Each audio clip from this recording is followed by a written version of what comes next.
Make way for the guest of honor! Oh, thank you, Solomon. Yeah, poor taste, but got thank you. Covered. Well, beggars and choosers. Oh, yeah. I'll drink it. Yeah, I know you will.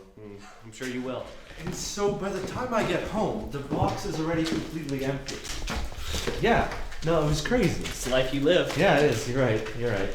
Thanks for the invite. I don't do this often enough. Yeah. Good to have you along. Thanks. Really? What? Oh, guys, look at these. Oh, I could whip your ass any of those games, I'll tell you Yeah, that. no, I remember. Pick one.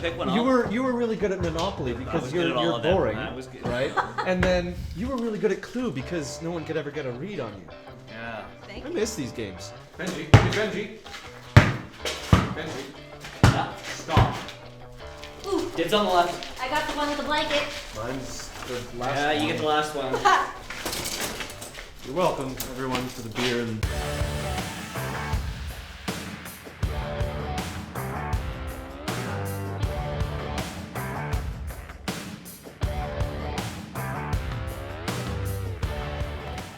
Solomon. Thank you. Please. No thanks. I came prepared. Suit yourself, more from me and Solomon here. You know how to make me smile. Man, that was the longest day I've had at work in a while. Feels good to just sit back and chillax. Yeah, I'm sure your legs get so tired sitting on your ass all day. I'm not the one who hasn't set an alarm in over 5 years. Perks of the delivery boy. Do you honestly think I just sit on my ass all day?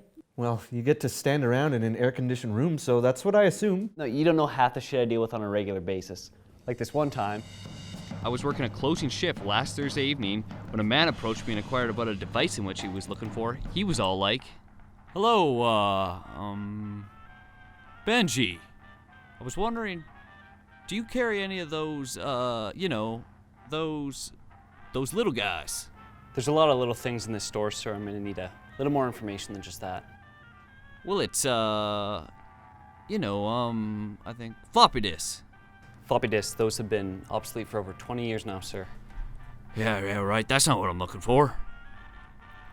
And then this old man just stared off into space, and in doing so, he started making this really irritating ticking and humming noise like a...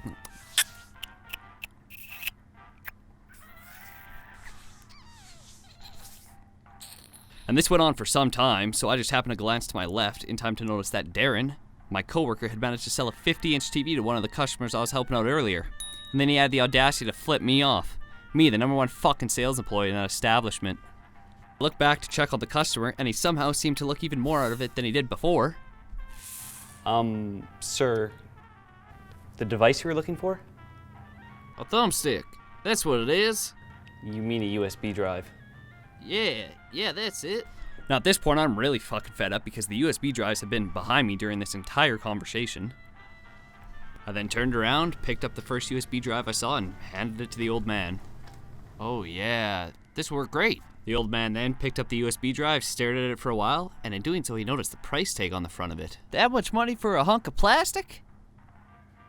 Sorry, I'm gonna have to pass for today. Thanks for your help though.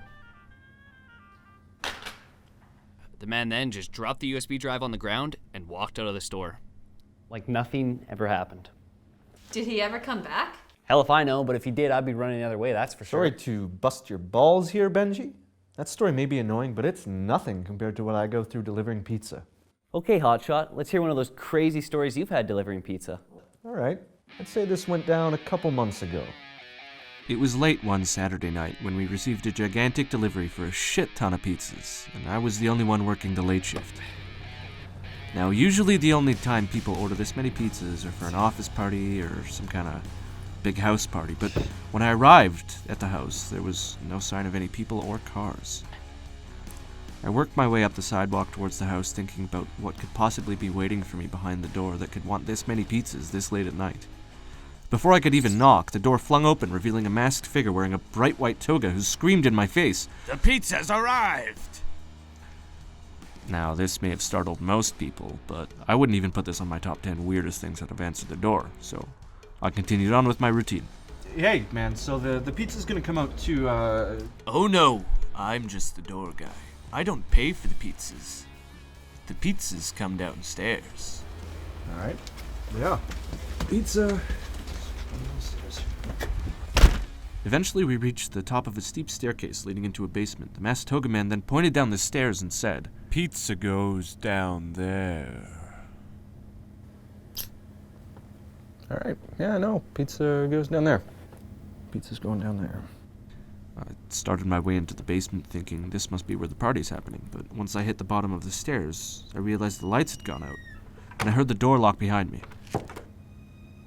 All of a sudden, a single light turned on, and another masked toga-wearing figure appeared, sitting at a table.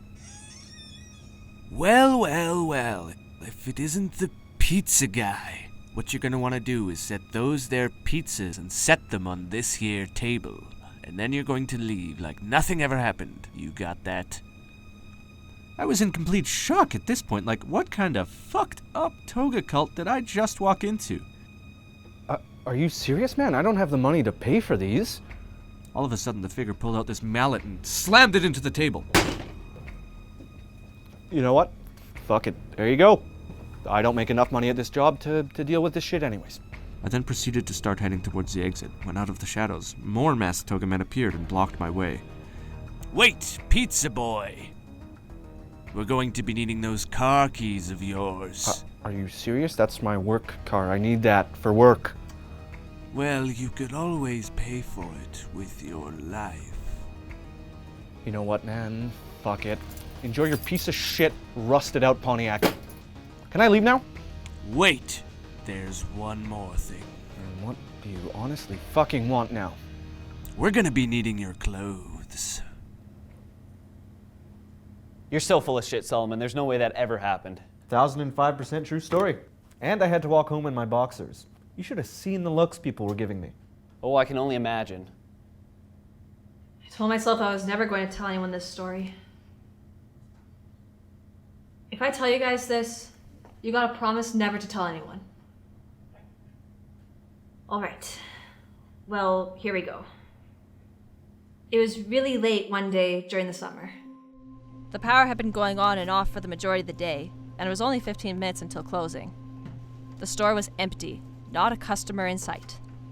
I was stocking the shelves as usual when the front doorbell suddenly rang loudly.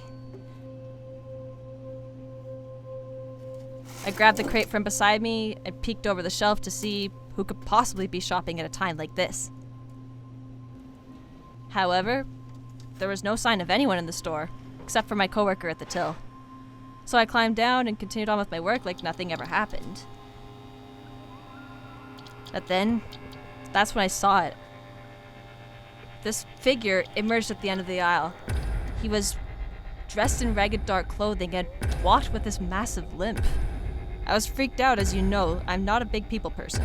So I started to pack up my things and headed toward the front of the store. Every step I took, I could feel its presence getting closer as its eyes stared through the back of my skull. When I reached the end of the aisle, I looked to where my coworker should have been, but she was gone. It was just me left in the store. And before I even know it, he grabbed me by the wrist and pulled me close and whispered in my ear, "I need the biz." At this point, I'm shitting bricks. I don't even like talking to regular people, let alone some crazy-ass swamp monster. So the only thing my socially awkward mind could produce to say was, Well, what kind of beans are you looking for exactly? Kidney beans are on aisle 3. Those the beans you're looking for? The figure leaned in even closer this time to whisper again. And then it bit my arm. Whoa. There's no way that actually happened. I mean, who would just walk up to someone and bite them on the arm? And I thought Solomon's story was a little far-fetched. Guys, I'm being serious. No, Aaron, we don't want to hear any more of your made-up spooky ghost stories, all right? Well, my friends, we are out of beer. I'm gonna go grab another case from the house. Sounds good to me. I'll join you for that adventure. Maybe we'll even run into that scary swamp monster. Ooh.